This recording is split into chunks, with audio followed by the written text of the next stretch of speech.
Oke, Assalamualaikum warahmatullahi wabarakatuh. Salam, Om Swastiastu, Namo Buddhaya, salam kebajikan bagi kita semua. Perkenalkan, nama saya Panji Pratama Swadani dari Teknologi Rekayasa Otomasi Angkatan 2024 dari Sekolah Vokasi Universitas Diponegoro dengan 3 NIM digit terakhir 020. Pada materi kali ini merupakan materi kelima, yaitu ada digital analog converter dan PWM output. Yang sebelumnya itu cuma membahas DAC-nya teman-teman. Membahas ADC, sedangkan yang sekarang adalah digital analog converter, itu DAC, yang merupakan dari mata kuliah dari sistem embedded.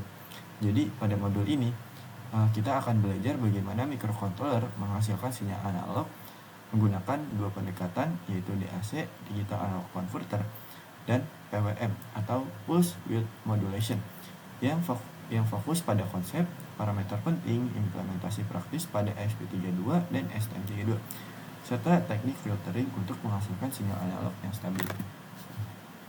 Oke, kita next ke capaian pembelajaran.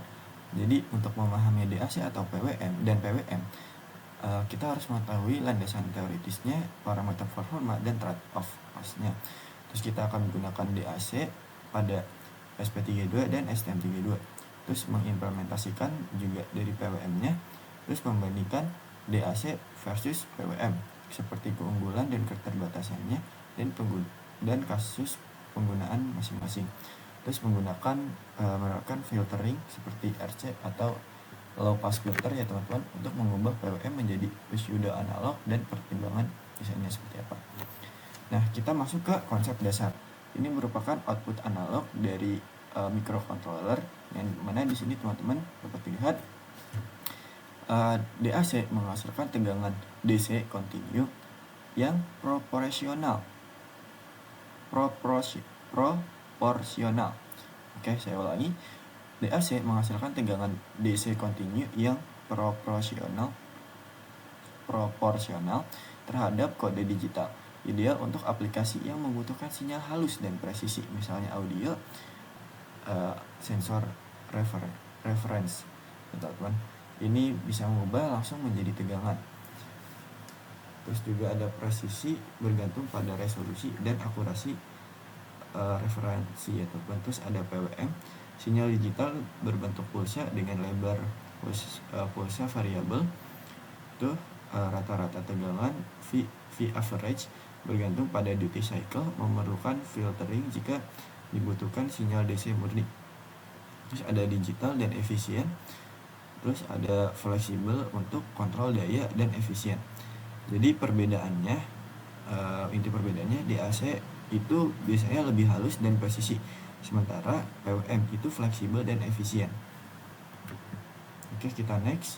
Nah, di sini akan kita bahas teori DAC-nya teman-teman, yang dimana prinsipnya DAC mengubah kata digital menjadi tegangan analog berdasarkan referensi, yaitu V output, tegangan output ya, sama dengan Vref atau tegangan referensi dikali digital dibagi 2 kali N-nya. N-nya itu apa? Yaitu resolusinya teman-teman, yaitu jumlah bitnya. Jadi resolusi atau N yaitu jumlah bit yang menentukan langkah tegangan kecil atau LSB. Jadi semakin bitnya besar atau semakin tinggi, nilainya lebih halus, karena di sini N-nya sebagai pembanding ya teman-teman. Terus di sini ada INL atau DNL juga, yaitu error non-linear dan diferensial yang mempengaruhi akurasi dari seluruh rentang output. Terus ada setting time, waktu yang dibutuhkan output mencapai nilai akhir dalam batas toleransi penting untuk sinyal cepat. Terus ada tegangan referensi dan output drive. Di sini kestabilan referensi dan kemampuan mendorong beban mempengaruhi kualitas sinyal. Contohnya itu kode 0 sampai ke 0 volt, itu kode maksimum untuk Vref, yang dimana untuk perancangan sistem harus mempertimbangkan noise, impedansi sumber, dan kebutuhan buffering atau amplifier. Nah, di sini ada DAC pada STM32 dan ESP32. Di sini ada spesifikasi dan perbandingan, yaitu STM32 Ini diringkas STM32 yaitu 2 channel tipe 12 bit, akurasinya tinggi dan stabilitas tinggi. Ini dukungan DMA untuk update buffer continue, cocok untuk audio dasar aplikasi kontrol analog. Itu STM32 itu. Sedangkan untuk ESP32 yang ringkasnya itu pakai 2 channel ya teman-teman. Itu 8 bit DAC internal, lebih sederhana dan cocok untuk IoT. Jadi juga tergantung ESP32 ya teman-teman. Ada yang 12 bit. Aku pakai yang ESP32 yang DevKit ya teman-teman. Itu kalau nggak salah bitnya itu sekitar berapa ya, 12 bit kayaknya teman-teman. Seperti itu. Oke, kita next. Nah, di sini ada konsep PWM. PWM sendiri adalah formula dan interpretasi. PWM yaitu pulse width modulation yang menghasilkan pulsa digital dengan periode T dan waktu aktif ton. Parameter pentingnya itu duty cycle atau ton per T dikali 100%, yang dimana V average sama dengan V max dikali duty tegangan rata-rata terlihat oleh beban pasif. Nah, contoh misalkan di sini aku pakai LED ya teman-teman. Misalkan kalau PWM-nya itu 25% itu redup, sedangkan kalau 50% itu setengah terang, kayak nggak terang banget. Sedangkan kalau 100% misalkan atau mungkin 75% yang mendekati penuh. Kalau 100% nyalanya terang sekali ya. Seperti itu. Nah, di sini juga ada kebutuhan filtering. Jadi untuk menghasilkan tegangan DC halus dari PWM memerlukan low pass filter atau LPF seperti parameter cutoff yang harus sesuai dengan frekuensi PWM-nya. Seperti itu ya teman-teman. Nah, di sini frekuensi dan resolusi PWM. Nah, di sini ini sangat berhubungan juga frekuensi dan resolusi PWM-nya. Yang dimana misalkan rekomendasi frekuensi di sini sangat berhubungan frekuensi dan PWM itu. Misalkan LED dimming yaitu lebih dari 100 Hz, yaitu menghindari kayak yang flicker atau mungkin ngeflick ya, kayak mojudulan seperti itu. Terus ada motor DC yang di situ diketahui 10 sampai 20 kHz untuk mengurangi noise. Terus ada servo dengan 50 Hz dengan pulsa posisi yang spesifik. Nah, di sini ada resolusinya, umumnya itu resolusinya 8 bit sampai 16 bit. Di sini trade off-nya resolusi tinggi cenderung menurunkan frekuensi maksimum yang tersedia pada teman. Nah, di sini pertimbangkan ya teman-teman, dari resolusinya yang naik, step average yang turun untuk menghasilkan kontrol yang halus. Tetapi update rate dapat menurun seperti itu. Nah, di sini PWM pada STM32 implementasinya berbasis prescaler, ARR dan CRR untuk presisi yang tinggi, cocok untuk kontrol motor dan aplikasi waktu nyata. Di sini untuk ada resolusinya sampai 20 bit ya teman-teman. Nah, di sini aku mau contohin aja teman-teman hasil dari mungkin praktikum yang saya telah terapin. Oke, di sini ada videonya ya teman-teman. Kita analisis lewat situ saja. Nah, di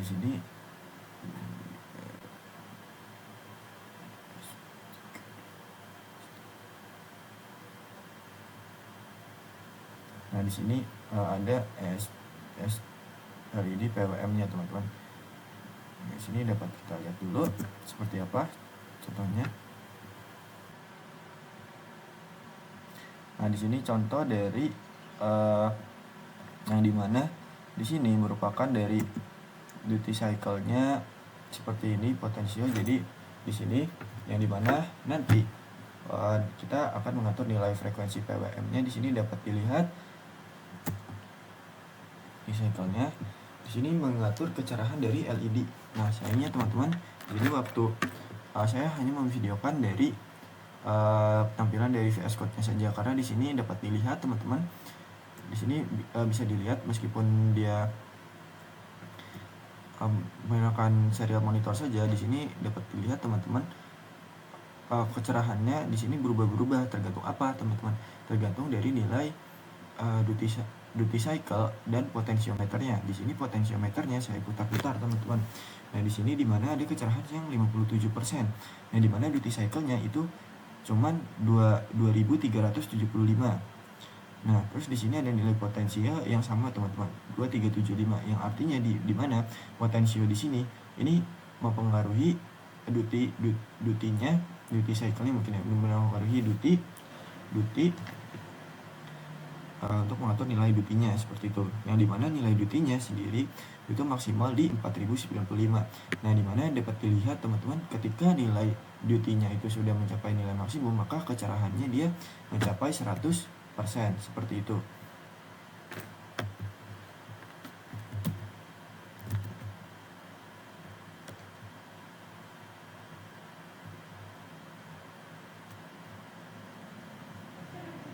Nah, oke, tes teman-teman. Sorry, di sini ada gangguan ya teman-teman, sebelumnya maaf.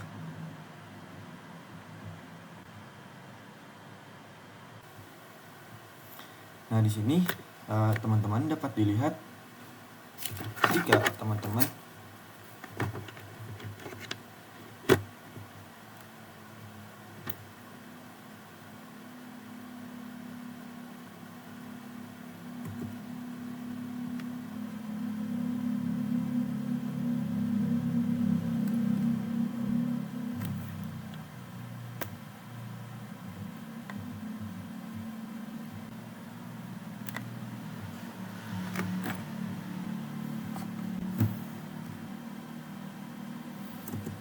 teman-teman, nah di sini dapat dilihat di sini ada nilai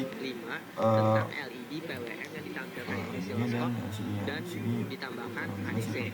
Nah, di sini aku deketin lagi ada nilai lihat PWM-nya 0 dan posnya ya teman-teman. dan dapat rangkaiannya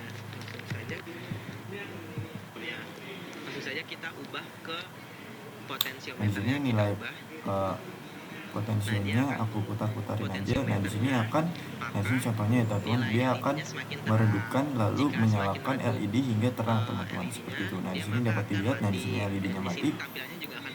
Nah, jadi seperti itu. Nah, di sini tampilan dari apa namanya osiloskop ya teman-teman, dapat dilihat ini perbedaan di nilai di sinyalnya teman-teman, sinyal LDAC-nya atau PWM-nya di sini, dimana ketika saya putar potensionya ini akan menunjukkan sinyal yang sesuai dengan putaran dari potensiometernya tersebut, seperti itu, karena akan mempengaruhi dari duty dari si PWM-nya, seperti itu.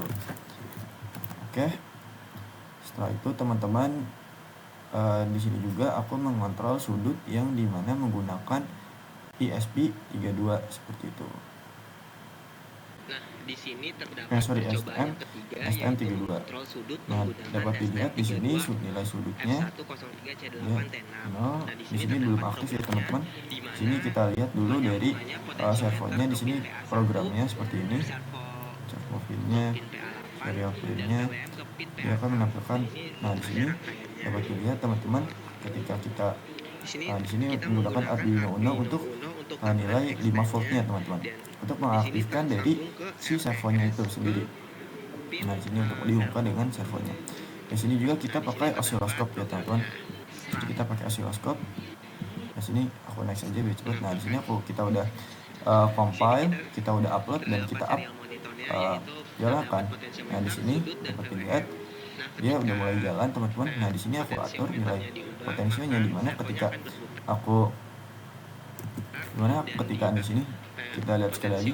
Nah, di sini ketika putar maka pergerakan dari servonya mengikuti putaran dari si potensiometernya di sini.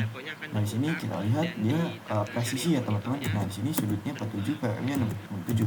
Nah, meskipun PWM-nya 67, nah di sini dapat dilihat nilai duty-nya semakin membesar dan mengecil ya teman-teman, ketika di perputaran dari servonya itu sendiri. Begitu. Nah, mungkin itu kita lihat lagi sekali lagi. Nah, di sini sangat presisi ya teman-teman. Ketika potensinya diputar maka servonya itu dia akan semakin berputar seiring waktu, seperti itu teman-teman. Nah, kita lanjut SP32 ya teman-teman. Jadi STM32 ini bisa dibilang yang lumayan sekatan teman-teman. Nah, kalau misalkan kita lihat dari percobaan yang menggunakan ESP32 seperti itu, yang sebelumnya STM32, ini akan seperti apa?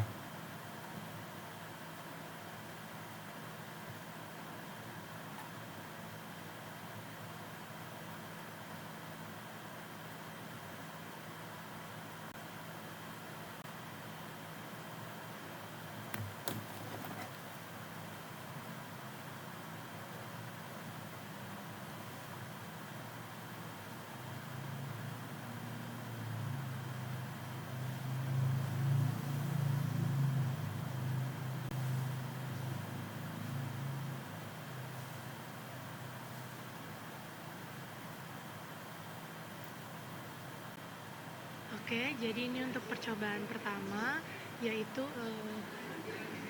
DC voltage output untuk menggunakan ESP32. Nah, di sini dapat dilihat teman-teman, kita menggunakan programnya ESP32 seperti ini. Ya, dimana untuk mengontrol Lalu di sini ada rangkaiannya. teman-teman, mengontrol dari kecerahannya, kecerahan dari si LED-nya, teman-teman dapat lihat di sini. Nah, di sini ketika nah, tegangannya juga dia terpengaruh, teman-teman. Nah, ini nilai DC-nya seperti itu. Nah, di sini dapat dilihat, sebentar teman-teman, videonya agak terputus. Nah, di sini dapat dilihat, nah di sini dia akan nyala atau terang seperti itu, tergantung dengan nilai apanya, nilai biasanya ya teman-teman. Nah, di sini dapat dilihat itu lalu untuk hasil keluar seperti osiloskopnya redup, pun terang, akan redup, terang seperti itu. berubah. Nah, oke, mungkin itu aja. Terus kita lanjut ke coba yang mengontrol sudut ya teman-teman, mengontrol sudut dari ESP32.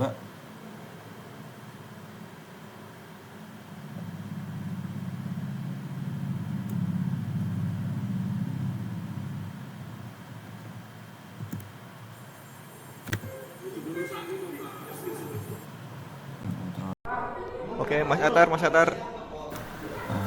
Oke. Sekarang kita akan menggunakan potentiometer, potensio untuk mengatur kecerahan LED. Menggunakan apa? Menggunakan dari PWM-nya. Nah, di sini ini dapat terlihat itu kecerahannya sekitar 55% ya teman-teman. Dapat lihat. Nah, di sini mengaruhi putaran di potentiometernya. Coba dulu LED-nya.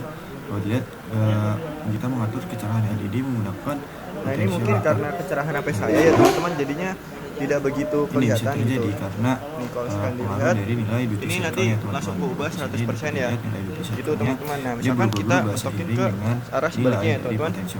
Nah, dia akan semakin redup. Nah, di sini dapat lihat sampai LED-nya itu mati teman-teman. Di sini juga seperti itu. Nah, untuk wiringnya teman-teman, di sini tergantung dengan D34 itu nyambung ke data potensio yang ada di tengah teman-teman. Nah, terus untuk yang di kanan yang ada sebelahnya ini merupakan VCC-nya ya teman-teman, untuk 3,3 volt.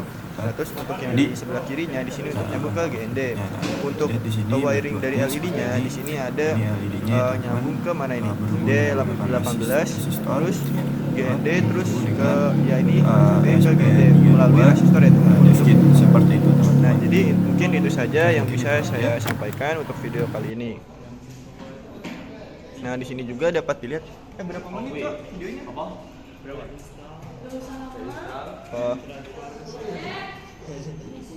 Nah, di sini 18. Di sini sudah ready. Oke. Sudutnya itu merupakan dari apa namanya, programnya ya teman-teman. Nah, di sini dapat dilihat teman-teman untuk mengontrol sudut menggunakan ESP32 ya. Sebelumnya kita menggunakan STM32. Di sini ada pulsa nih, di sini ada keterangan teman-teman di programnya. Ketika pulsanya itu dia 500 US, pulsnya 50 US, maka dia akan ke 0 derajat. Sedangkan pulsnya 1500 dia 90 derajat. Sedangkan kalau pulsnya 2500 dia akan ke 180 derajat. Pin 18 untuk lompat. Seperti itu. Nah, di sini sudutnya Nah, Kalau digunakan dilihat untuk teman-teman, di sini dayanya programnya sendiri menggunakan delay yang 1000. detik. Di sini ada void setupnya seperti ini untuk menjadi Nah, programnya. ini programnya. Integration, serial printnya, void setup. Di sini ada fungsi void setup seperti ini. Terus ada. Nah, di sini Oke, terdapat rangkaiannya. kita jalankan aja. Saja Kita build lalu saya compile teman-teman. Nah, di sini sudah sukses. Pada dari itu langsung memunculkan serial monitornya. Nah, di sini dia akan terlihat dari nilai potensinya. Nah, di sini aku putar saja nilai potensinya. Nah, dia akan juga memberikan dampak ya teman-teman ketika potensinya aku putar. Nah, di sini dapat dilihat nilai perputaran dari servonya mengikuti perputaran atau nilai dari potensiometer itu sendiri. Nah, di situ akan mempengaruhi duty cycle teman-teman. Nah, ketika duty cycle-nya naik, dia akan menggerakkan dari servonya yang akan mempengaruhi sudut dari servo itu sendiri. Nah, di sini dapat dilihat di osiloskop juga perpindahan dari nilainya akan mempengaruhi dari radiasinya seperti itu teman-teman. Nah, dia akan berputar seiring waktu servonya seperti itu. Oke, seperti itu ya teman-teman. Teman-teman lihat. Nah, di sini aku juga menggunakan project ya teman-teman, di mana projectnya itu di sini. Nah, di mana projectnya itu sendiri.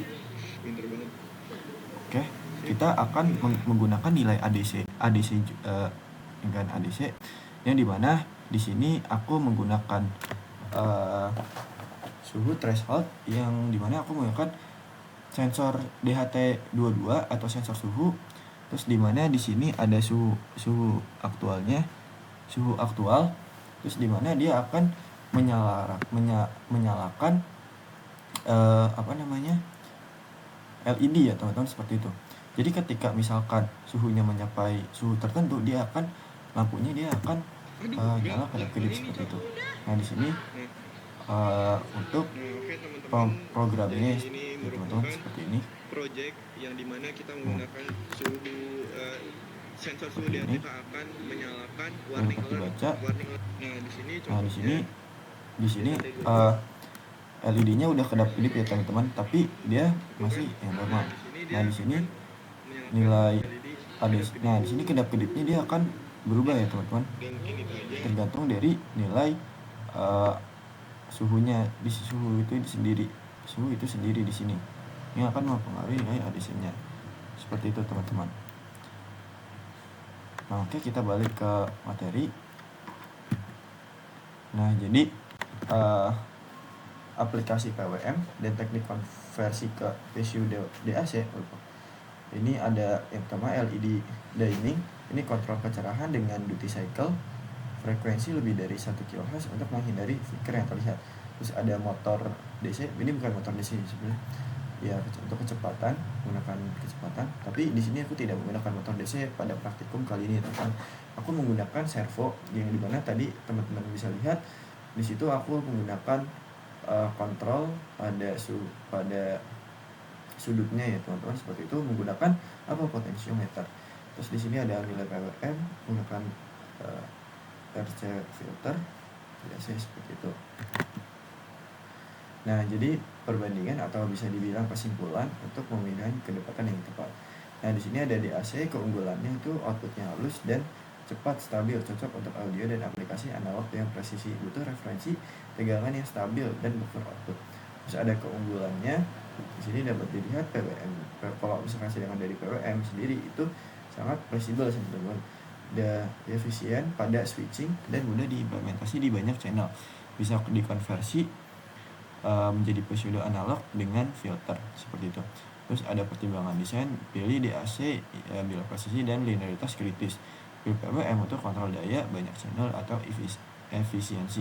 Gunakan eksternal DAC bila internal tidak memenuhi kebutuhan.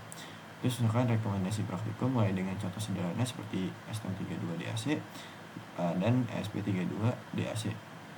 Lanjutan seperti eksperimen PWM variasi frekuensi, resolusi, dan desain RC filter, evaluasi matriks triple, setting time, akurasi, dan efektivitas pada beban yang nyata.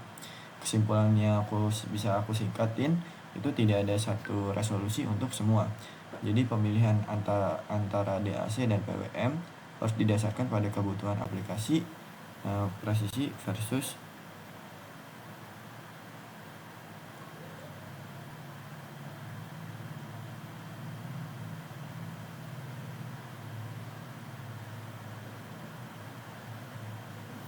seperti itu.